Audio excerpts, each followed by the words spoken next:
The massive alien ship appeared on a quiet Tuesday morning. It simply showed up, hanging above Seoul like a dark metal cloud.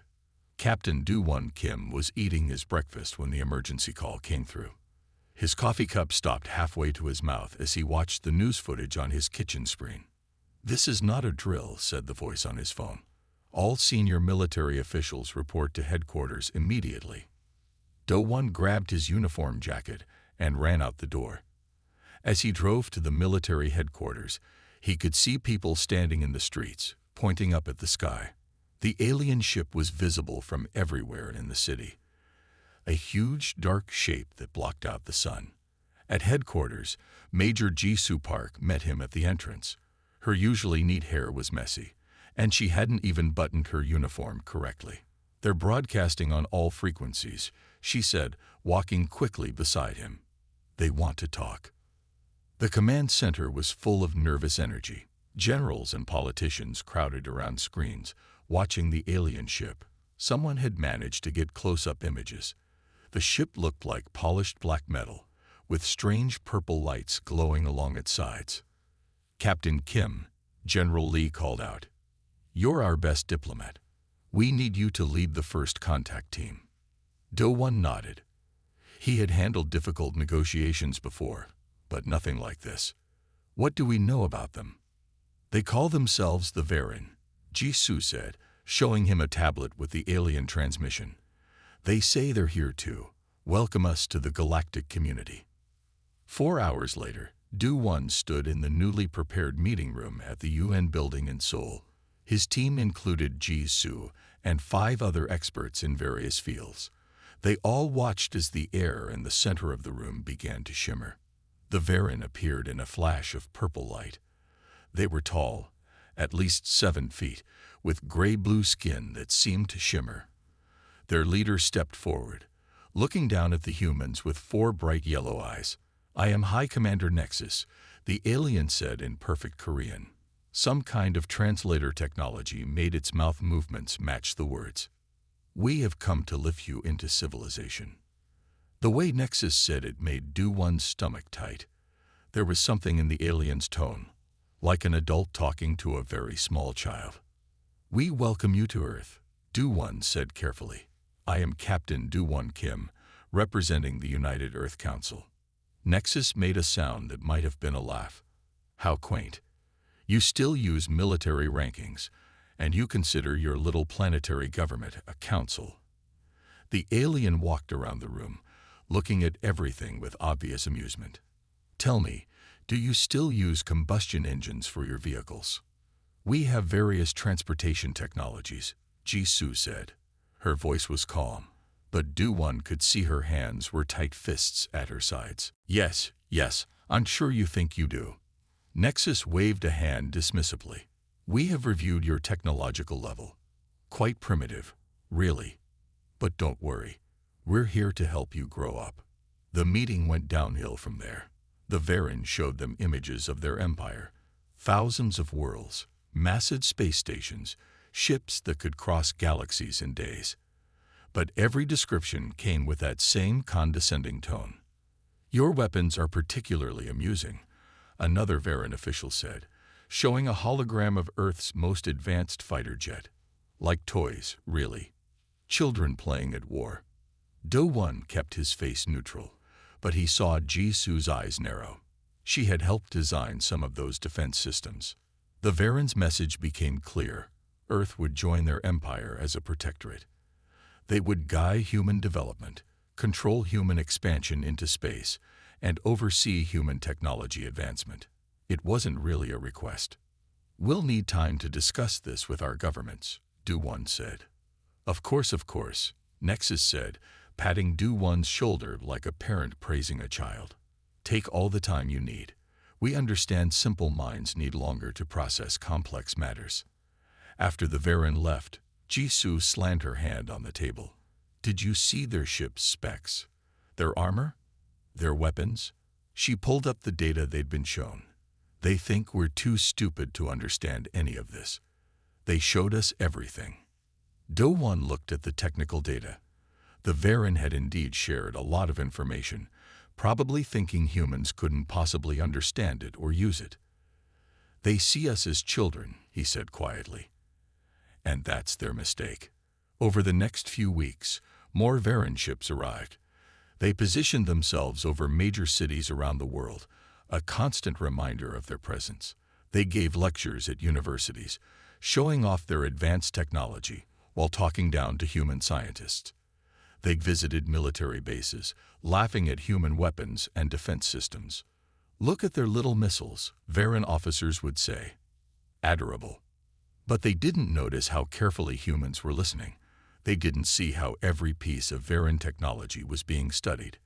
They didn't realize that human scientists were working day and night, taking apart every bit of information the Varen carelessly shared. In her lab under Seoul, Jisoo worked with a team of engineers, analyzing Varen shield technology. "They think we can't understand their science," she told Do-won during one of his visits. "But physics is physics. Their arrogance blinds them." Do-won spent his days in meetings with the Varen, playing the role of the simple, admiring human. "Your technology is so amazing," he would say, encouraging them to show off more, explain more. "We have so much to learn." And the Varen loved it. They preened and boasted, sharing more and more information with these cute humans who were so in awe of them. But at night, in secure underground facilities, Earth's leaders met to plan. The Varen had given them 1 month to accept protectorate status. They were counting down the days, confident in their complete superiority. "They call us cosmic children," President Chen said during one late-night meeting. "They treat us like we're playing with toys." "Then let them keep thinking that," Do-won suggested. "Let them think we're harmless children while we prepare." Jisoo stood up, showing new designs on the main screen. "We've already reversed engineered parts of their shield technology. Give us more time, and we can do more. Much more." The room was quiet as Earth's leaders looked at each other. They all knew what was being suggested. Let the Varen think they had won. Let them believe humans were simple, weak children who needed guidance. Let them keep underestimating Earth. "How long?" the president asked. 6 months, Jisoo said. "Maybe less. We've got their attention focused on the wrong things. They're so busy laughing at our old technology. They're not watching what we're building with their data." Do-won looked at the countdown clock on the wall. 23 days until the Varen expected an answer.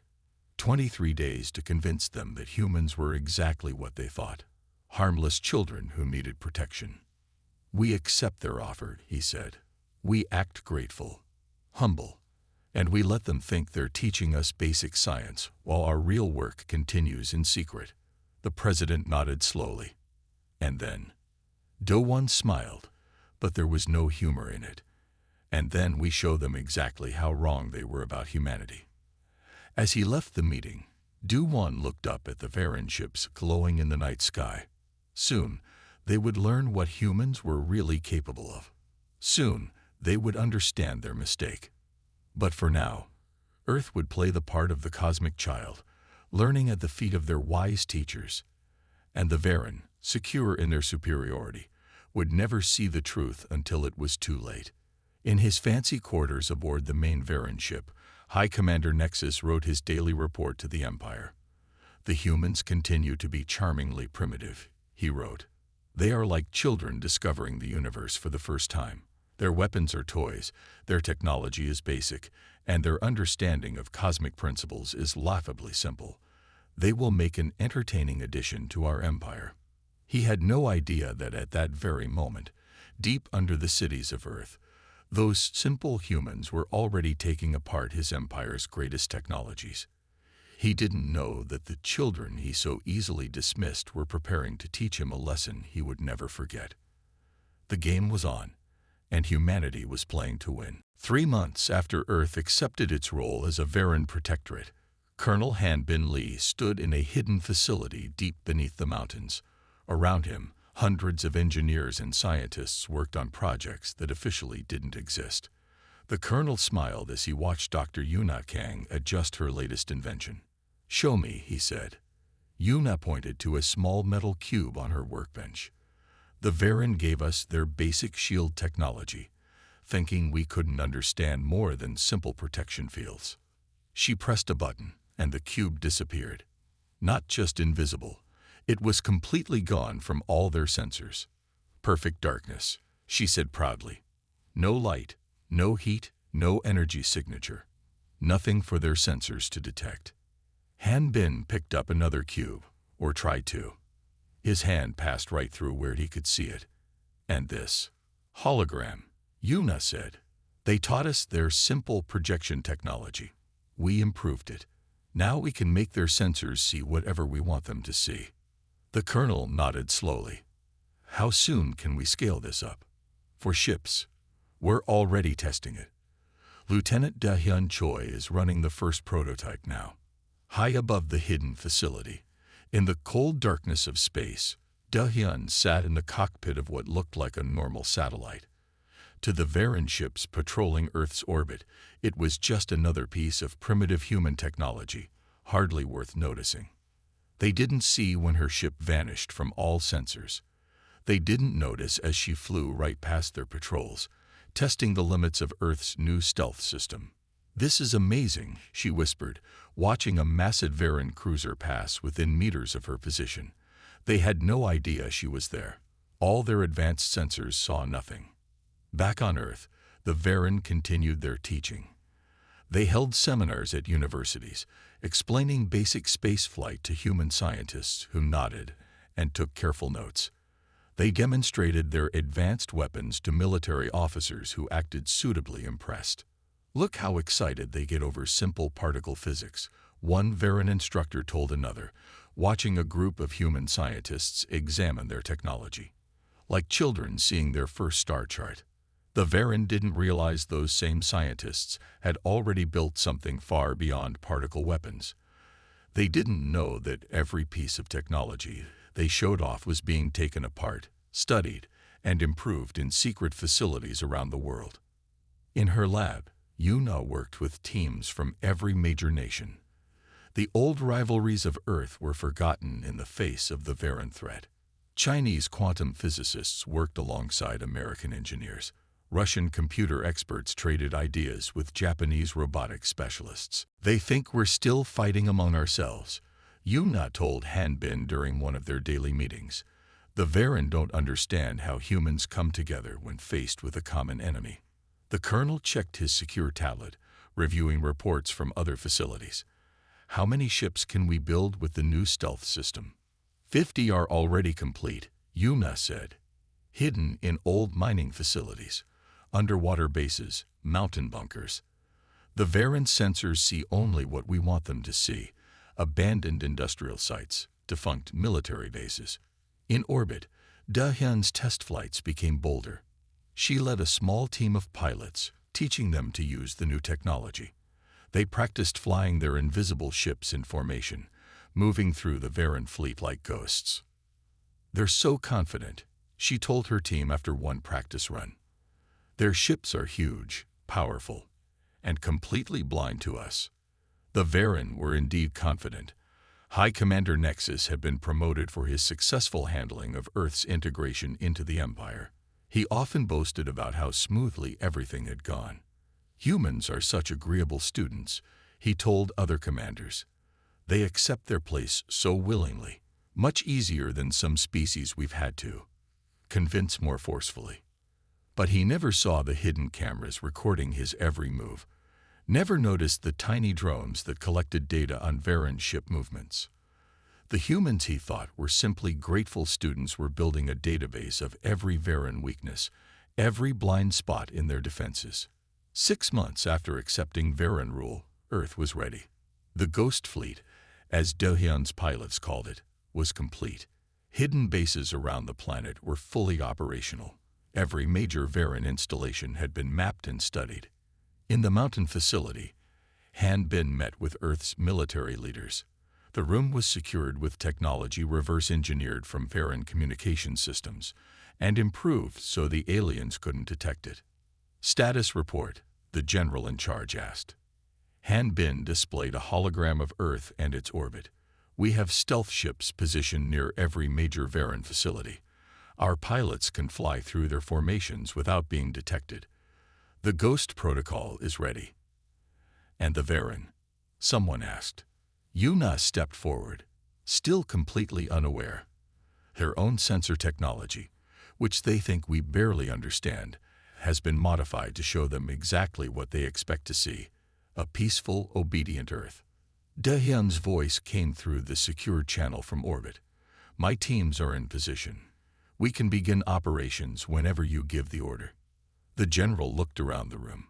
"The Varen think we're children," he said quietly, "playing with toys while they teach us simple lessons. Are we ready to show them how wrong they are?" Han Bin thought about all the nights they'd worked in secret, all the careful planning, the silent preparation, the way the Varen had laughed at human technology, while humans took their designs and made them better. "We're ready," he said. "The Ghost Fleet can strike any target in their defense network. They won't know what hit them. Literally. They won't even see us coming." In orbit, Dahyun watched another huge Varen ship pass by her position. The alien vessel's crew had no idea that dozens of Earth's new stealth ships surrounded them, invisible to every sensor they possessed. Like a mouse sneaking past a sleeping cat, she whispered to herself. But in this case, the mouse had very sharp claws. The general nodded slowly. "Then it's time. Operation Ghost begins in 48 hours. Show them what the cosmic children can really do." As the meeting ended, Han Bin looked at the latest report from Varen High Command. They were planning a celebration. 1 year of successful oversight of their new primitive protectorate. They had invited leaders from across their empire to come see how well they had managed the simple humans. "They're in for quite a surprise," Yuna said, reading over his shoulder. Han Bin smiled. "Yes, they are. Time for the children to teach their teachers a lesson." Aboard his command ship, High Commander Nexus prepared for bed.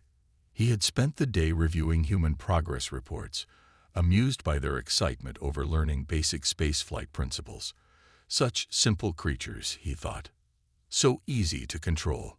He had no idea that at that very moment, Dahyun's Ghost Fleet was moving into attack position. No idea that Earth's primitive weapons were about to show him what humanity was truly capable of. The Varen's greatest mistake wasn't underestimating human technology. It was underestimating human determination. They thought they were teaching children about the universe. Instead, they had given humanity the tools to fight back.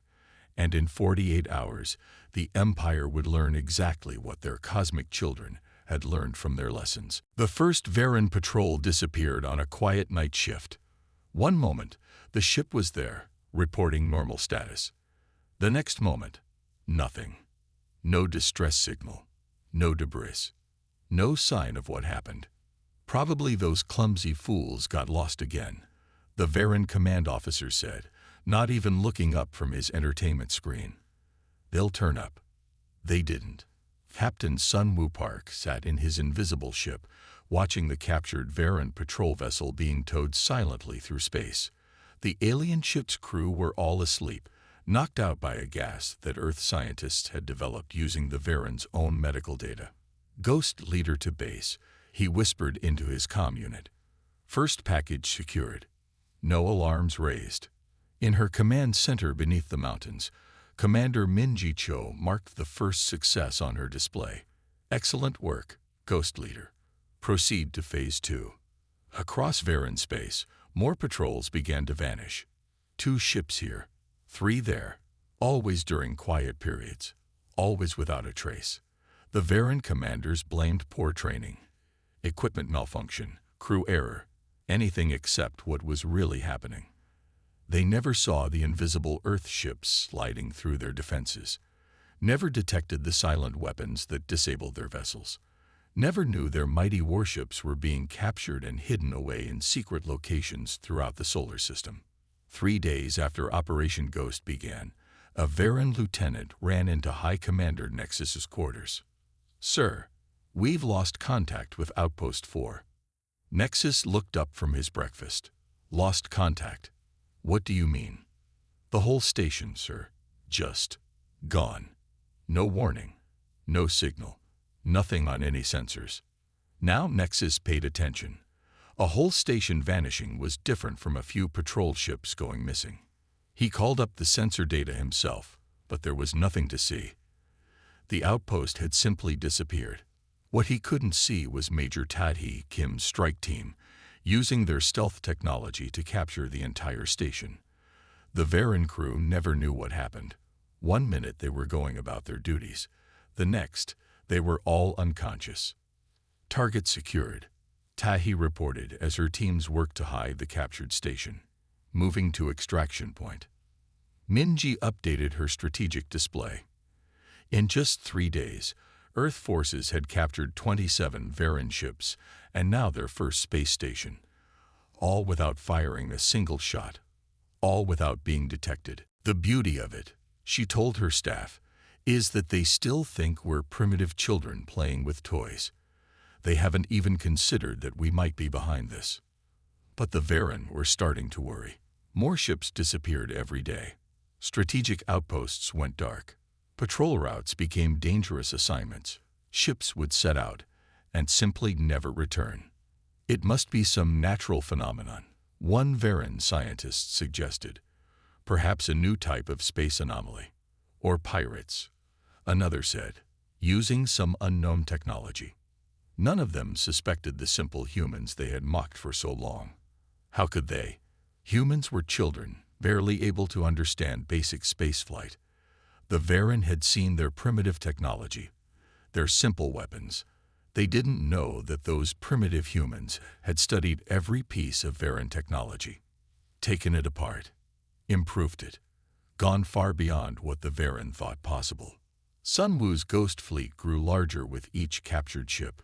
They used the Varen's own vessels against them, hiding them with Earth's superior stealth technology. The Varen never realized their missing ships were now part of the force hunting them. Another battle cruiser secured, Sun Wu reported after a particularly bold operation. His teams had captured one of the Varen's largest warships, right from the middle of their defense fleet. How did they not see us? One of his pilots asked. We were right next to them. They see what they expect to see, Sun Wu explained. And they don't expect to see anything that could threaten them, especially not from us primitive humans. The panic in the Varen Empire grew. Ships refused to patrol alone. Stations increased their security, but nothing helped. Their forces continued to vanish, swallowed by an enemy they couldn't see or fight. High Commander Nexus faced angry calls from his superiors. How can you lose an entire defense fleet? They demanded. What is happening in that system? We're investigating all possibilities. He assured them, but privately, he was terrified. Nothing in his experience could explain ships disappearing without a trace. No distress calls, no signs of battle, no debris. They were just gone. In her mountain command center, Minji watched the Varen fleet positions changing. They were pulling back, consolidating their forces, trying to protect themselves from an enemy they couldn't identify. They're running scared, she told her officers. Time to push them harder. The next phase began. Now Earth forces didn't just capture Varen ships. They started using them. A Varen patrol would disappear and then return seemingly normal. But the crew had been replaced by human operators using sophisticated disguises based on Varen biological data. These infiltrated ships gathered intelligence, sabotaged Varen operations, and helped capture even more vessels. The Varen never suspected their own ships were now working against them. This is almost too easy, Tahi said during one operation. Her team had just walked onto a Varen station, wearing their disguises, and simply taken control. The real Varen crew were already knocked out and being transported to a secure facility. They're so convinced of their superiority, Sun Wu replied. They never imagined anyone could do this to them, especially not us. The Varen Empire began to crack under the strain. Their mighty fleet was disappearing piece by piece. Their secure communications were compromised. Their supposedly superior technology was failing them. And still, they never suspected Earth. In fact, they sent more ships to protect their primitive children from whatever mysterious force was stalking their fleet. Those ships disappeared too. After 2 weeks, the Varen had lost nearly 40% of their military forces in the solar system. The few ships that remained were packed together in defensive formations, jumping at shadows, terrified of being the next to vanish. In her command center, Minji received word that the final phase could begin. Earth forces had captured enough ships, gathered enough intelligence, and positioned their assets perfectly. "Send the signal," she ordered. Across Varen space, every captured ship and station powered up at once. The Ghost Fleet emerged from hiding, hundreds of vessels that the Varen had thought lost forever. But now these ships weren't crewed by Varen forces. Now they weren't part of the Empire's fleet. Now they belonged to Earth. And it was time to show the Varen exactly what their cosmic children had learned from their teachings. The real war was about to begin. High Commander Nexus stood on his command ship's bridge, staring at the impossible sight before him. Hundreds of missing Varen ships had suddenly appeared, surrounding what remained of his fleet. But something was wrong. The ships weren't responding to command codes. Their signals were different. "Sir," his communications officer called out, voice shaking. "We're receiving a transmission from Earth." The screen lit up, showing a face Nexus knew well. Do-Won Kim, the simple human diplomat. But Do-Won wasn't wearing his usual humble expression. He was sitting in what looked like a Varen command chair, wearing a Varen military uniform that had been modified with human insignia. "Greetings, High Commander," Do-Won said calmly. "I believe we need to discuss new terms for our relationship." Nexus felt his heart stop. What is this?" "This is what happens when you underestimate those you call children," Do-Won replied. "Your missing ships. We took them. Your vanished outposts. We captured them. Your compromised security. We did that too." On every Varen screen, the transmission played. The Empire's leaders watched in shock as human crews revealed themselves on captured Varen vessels. The disguises melted away, showing Earth's soldiers operating the Empire's most advanced ships with perfect skill. Dr. Yuna Kang appeared next to Do-Won. "Remember when you taught us basic shield technology?" She smiled. "We improved it, created perfect stealth systems that your sensors couldn't detect. You thought we were taking simple notes during your lectures. We were actually learning how to take apart your empire." Nexus stumbled back into his command chair. "Impossible. You're primitives. Children. Children." Commander Minji Cho's face appeared on another screen. She was standing in a massive control room filled with holographic displays of Varen fleet movements. "Children don't capture 40% of your military forces without firing a shot. Children don't reverse engineer your technology and make it better. Children don't fool an entire empire." Around the solar system, more human ships appeared, dropping their stealth fields. The Ghost Fleet revealed itself in full, a massive force of both captured Varen vessels and new Earth ships that had been built in secret. "Your first mistake," Do-Won said, "was thinking that humans would just accept being treated like children. Your second mistake was showing us your technology while believing we couldn't understand it. Your final mistake was giving us time to prepare." Captain Sunwoo Park's face appeared next. Behind him, rows of captured Varen crews sat in detention cells. "Your crews are safe," he reported. "They've been treated well. Which is more than I can say for how you've treated other species in your empire." That was another surprise. On dozens of screens, representatives from other alien races appeared, species that the Varen had conquered and subjugated over the years. "We found your prisoners on the captured ships," Tae Kim explained. "They were very helpful in explaining how the Varen Empire really works. How you've been bullying and controlling less advanced species across the galaxy." Nexus watched in horror as his empire's darkest secrets were exposed. The threats, the forced subjugation, the stolen resources, everything the Varen had done to build their power. "Here are our terms," Do-Won said firmly. "The Varen Empire will withdraw from Earth space immediately. You will free all subjugated species and restore their independence. You will enter into fair, equal treaties with all races. No more protectorates, no more forced supervision. And if we refuse? Nexus managed to ask. Do-One smiled.